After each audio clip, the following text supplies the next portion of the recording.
तो चलिए चर्चा को आगे बढ़ाते हैं और जानेंगे कि किस पक्ष के लिए कहां पानी का इंतजाम कराने से शनि होंगे शांत और पितरदोष की वजह से जो परेशानियां हो रही है वो खत्म हो जाएगी और कुंडली में बैठा कमजोर चंद्रमा भी होगा मजबूत। आइए जानते हैं, बताएं पंडित जी। देखो, हमें तो 365 दिन ज्योतिष का कार्यक्रम करना है, तो हम शनि मंगल बुध बृहस्पति की बात नहीं करेंगे तो बात क्या करेंगे? हमको तो करना है बात। लेकिन एक बात अच्छी तरह से जान लो जो ज्योतिष की लीक से भी हट करके है, वो ये है कि जैसे एक ही बिजली ट्यूबलाइट जलाती है, बल्ब जलाती है, एसी चलाती है, फ्रिज चलाती है, यहाँ तक कि वो कंप्यूटर भी चलाती है, प्रिंटर भी चलाती है, लेकिन बिजली वही रहती है, बिजली बदलती नहीं है। जिस तरह से बिजली नहीं बदलती है और सारे उपकरणों के बदलने के कारण भिन्न भिन्न कार्य होते हैं, उसी तरह से वो ईश्वरीय सत्ता जो है वो सभी जीवों में एक समान रूप से ही विराजमान रहती है। वो चाहे हमारे अंदर और चाहे आप दर्शक हैं आपके अंदर, हम दोनों के अंदर एक समान सत्ता विराजमान है, एक ही ईश्वर की सत्ता विराजमान है। उस ईश्वर की सत्ता आपके शरीर से निकल जाए या मेरे शरीर से निकल जाए तो तुरंत जला दिया जाएगा। तो इसलिए एक तरह से हम आप एक ही हैं, अलग नहीं हैं। तो ऐसे में हमें किसी को अपने से भिन्न मानना ही नहीं चाहिए। सब मेरे ही हैं, ये भाव तो मन में होना ही चाहिए, अगर जरा सा भी विवेक जागृत है तो। इसी बात को भगवान शिव ने उत्तरकांड में माता पार्वती से कहा है, उमा जे राम चरण रत विगत काम मद क्रोध, निज प्रभु मय देखहि जगत केहि सन करहि विरोध। हे पार्वती, जो श्री राम के चरणों का अनुरागी है, जिसने काम को, मद को और क्रोध को त्याग दिया है, वो निज प्रभुमय, वो अपने राम का ही ये पूरा संसार देखते हैं, पूरा संसार को ही राममय देखते हैं। तो फिर अब विरोध किसका करें? जब पूरा संसार ही राम है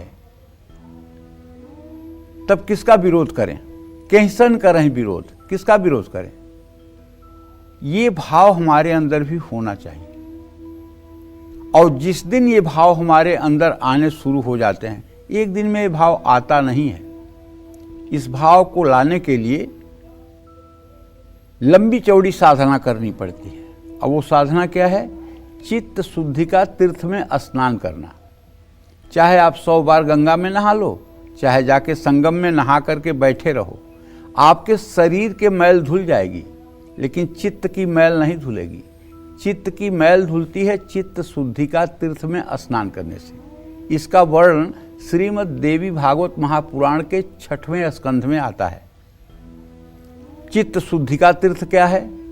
चित्त शुद्धि का तीर्थ है संत महात्माओं के द्वारा किया गया सत्संग, उनकी बातों को मानना, शास्त्रों में लिखी हुई बातों का अनुगमन करना, उस पर चलना, उसको अपने आचरण में उतारना।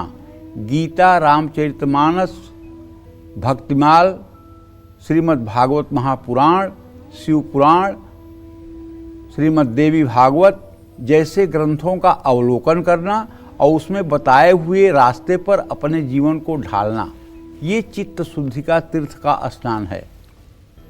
और जब चित्त शुद्धि का तीर्थ में स्नान हो जाएगा तो अपने आप पवित्र हो जाएंगे। तो भाई, अब ज्योतिष की बात कर रहे हैं। पितृदोष से अगर आप परेशान हैं या कुंडली में आपके शनि अशुभ होकर के परेशान कर रहा है, तो हमारे शास्त्रों में कौवों की सेवा करने की बात कही गई है। कौवा, कुत्ता, चींटी, काली गाय, इन सबको अन्न ग्रहण कराने से, इन लोगों को भोजन और जल देने से पितरों को तृप्ति मिलती है, ऐसा हमारे शास्त्रों की मान्यता है। जिन लोगों की जन्म कुंडली में चंद्रमा कमजोर है, उनको अपने घर की छत पर चिड़ियों के लिए पीने के पानी की व्यवस्था करनी चाहिए। चंद्रमा को मजबूत करने के लिए गाय को भी पानी पिलाना चाहिए। अरे गाय में तो 33 कोटि देवता होते हैं।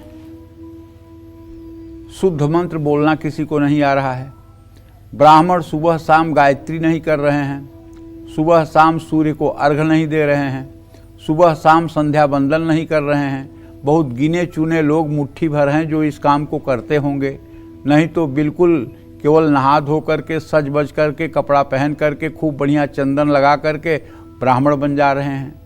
नित्य कर्म जो ब्राह्मण का है, प्रातः संध्या सायं संध्या, उससे दूर हो गए हैं।